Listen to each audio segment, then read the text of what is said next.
Here's a 1986 Buick Regal T-Type. It's brought to us by the original owner, so this is a one-owner car.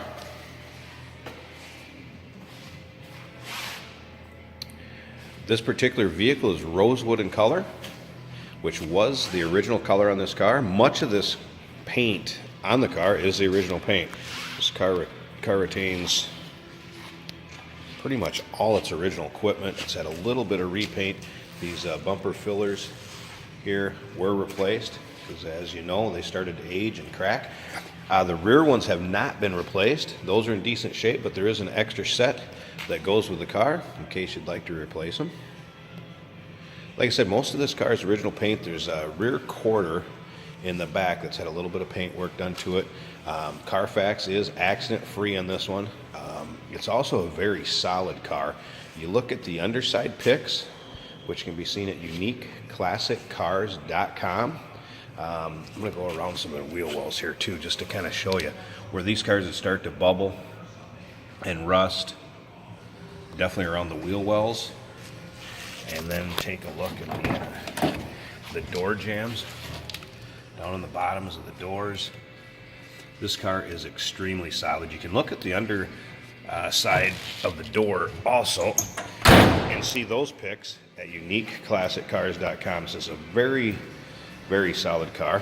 Quite original too as far as the interior, along with the paint. Check out the dash. Not a lot of cracks, or I shouldn't say any cracks in the dash. Passenger seat, hardly any wear to it. The owner of this car drove it for the first years that he had it. Kind of was his back and forth to work car. And then as he got some other vehicles, and this one got to be a little bit older, this was parked in the garage. And until it was always stored inside, just because, like I said, this is original paint back here. Yeah, is it perfect? No, but is it in very nice shape for 30-plus-year-old paint? Absolutely. 1986, this would have been the highest horsepower American car that was built, surpassing the Mustangs, the Camaros, and Corvettes. Has that 6-cylinder turbo in it.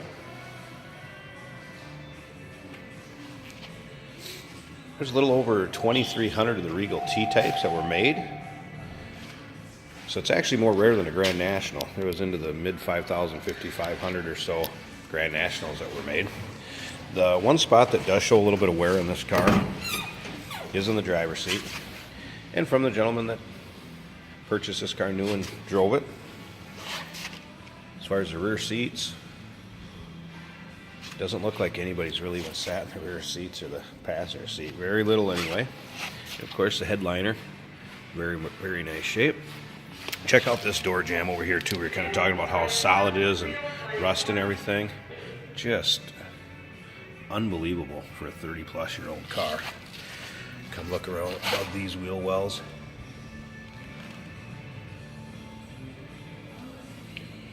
Extremely solid. So the door closes, how the fit and finish of the car is. Pretty much consider this one a survivor with very little paint work that's been done to it. If you'd like to know more about this car, inquire about it, please feel free to give us a call. 507-386-1726. You can check out the engine bay pics, interior pics, trunk pics, and everything. Those can be seen at uniqueclassiccars.com.